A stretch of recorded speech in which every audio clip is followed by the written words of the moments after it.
Hi guys, this is Katie with Certum Solutions, and today I want to go over some common file types in QuickBooks Desktop and why you may want to use them.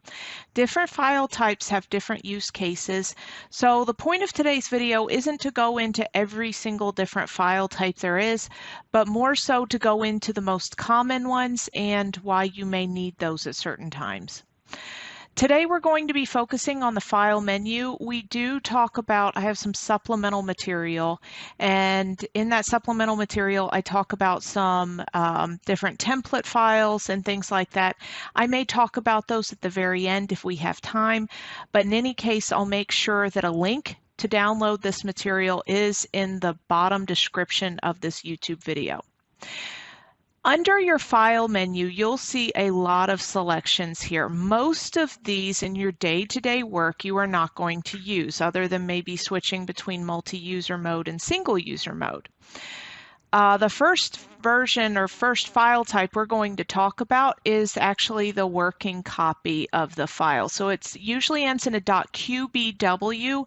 You do not want to share this file or use it like if your accountant or your colleague says, hey, send me a copy of your file. Do not send them the .qbw file. The .qbw file is a working copy and it's not meant to be swapped between drives. So you're better off sticking that sucker in one place. If you need to send your friend a copy, then there's a couple other options we're going to explore, okay?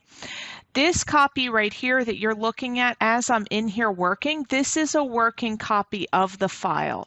You can also find this copy if you lose it, because this actually happens a lot. You can hit asterisk, which is a wild card on your PC, and you want to do .qbw, okay? You'll notice here that your demo or that my demo company file or your QBW file comes up in your search bar. This same trick will work for .qbb, .qbm, or any other file type, and it doesn't even have to be QuickBooks, okay? I'm going to delete that now. In any case, this is your working copy, and this is where you want to, keep that going. Let's go and explore a backup copy. So through the lifetime of your file, the one hopes that you have online backup activated and it's backing up your file on a regular cadence. And some people use a manual backup process, but really we kind of want it on a cadence where it reminds you to back up your file.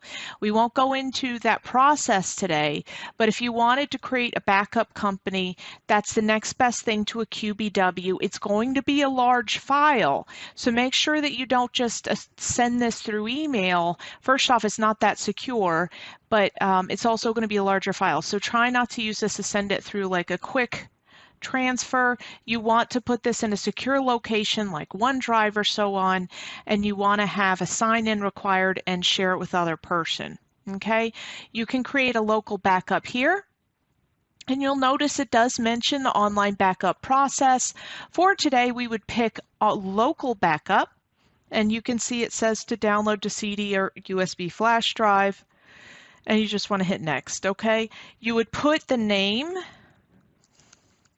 right here in your backup options, and if you were doing a manual backup with like a reminder, you can do that at the bottom. But in any case, you would be able to go ahead and do a QBB copy here. And I'm not going to save it right now, but this is the process you would follow to do so. A QBB copy is great if you're experiencing some file corruption and you want someone to be able to look at your log files. You want to keep your logos attached, your letters attached, your templates attached, all that stuff is going to hold on to it with a QBB, which is why it tends to be a larger file, okay?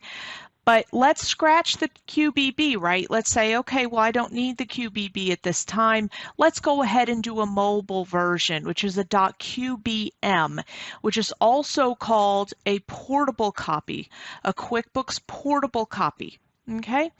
In order to do that, you would go over to your file menu, and you would say create copy, and it's going to give you a selection, right? So we can do a backup copy, which we just talked about, right?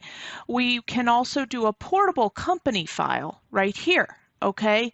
And that's where if you just wanted to send this copy to an advisor and say, take a look at my reports, I don't need you to have a copy of my logo. I don't need you to take a look at any corruption version, in my log file.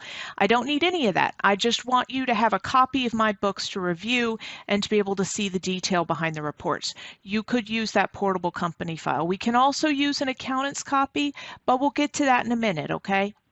So with a portable company file, you would follow the same process. You would just go through here. It's going to ask you to name it. You're going to do the name of the company. My recommendation is to make sure you don't have any special characters. That's never a good idea. Go ahead and name your file. Save it where you need to. Let's not save it to the desktop. Again, I like using things like OneDrive and so on when doing a backup copy of this, and save it there. And then you could theoretically send it through email, but again, I highly recommend a transfer service or saving it to a secure drive like OneDrive and sharing access to that folder, okay?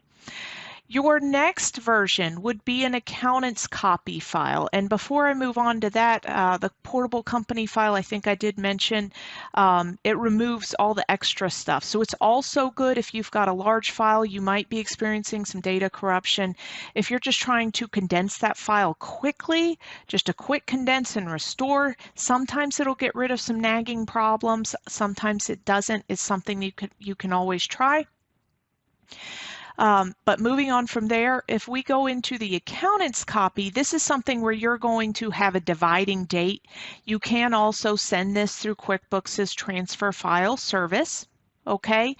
But with the accountant's copy, it's going to ask you, and see it talks about a portable or backup file here, we've just covered that. It's going to ask you for a dividing date. Okay, the other thing that's a limitation in the accountant's copy are there certain things that your accountant will not be able to do in this copy. So if they're doing a lot of stuff like sales tax and things like that, or working before the dividing date, you're going to need to send them the full version of your file. Okay, so you're going to be able to pick your dividing date for the accountant's copy. And you can pick the end of last month, 2 weeks ago, 4 weeks ago, or put in a custom date. Once you hit next, it's going to say it must close all windows. You're going to go ahead and hit OK. It wants to know where you want to save it. I'm saving it to the desktop, but again, no one likes a cluttered desktop. I'm kind of bad about that. I try to clean mine off a lot. But I would recommend putting it in OneDrive or so on. So we've covered the accountant's copy, which you can see now it says accountant's changes pending. I'm going to show you how to remove that. We've covered the portable copy, we've covered the backup copy, and we've covered the working copy. These are the most common copies that you're going to use in your day-to-day, okay? And I'm going to go ahead and remove my accountant's copy. Client activities, remove restrictions. Okay, so if you were working with your accountant and they said, oh, I don't need to make any changes, maybe you needed to make some changes and you just wanted to revert everything, you'd be able to do so underneath the utilities. Okay, so we've covered those different file types. In my supplemental materials for this, I also included some additional file types. I went through some of the log files that you might run into. You do have the QBJ version for your journal entries and so on, all those, but they're not very common. You're not going to run into them too much. I included all those in the supplemental material for this video. If you're interested, you can read on. I also include a link to a knowledge-based document on the QuickBooks website that will also go into detail about all these different file types. But for your regular commerce day-to-day and trying to swap files between yourself, your colleagues, your accountants, and so on, this video should be sufficient to help you understand some of the basic file types that you're going to run into in QuickBooks Desktop. I hope this video was helpful, and I hope you have a wonderful day, and thank you so much for watching. Make sure you subscribe to the channel. Make sure you like this video, please, and that will give me some incentive to continue doing these. I love to help, and thanks again.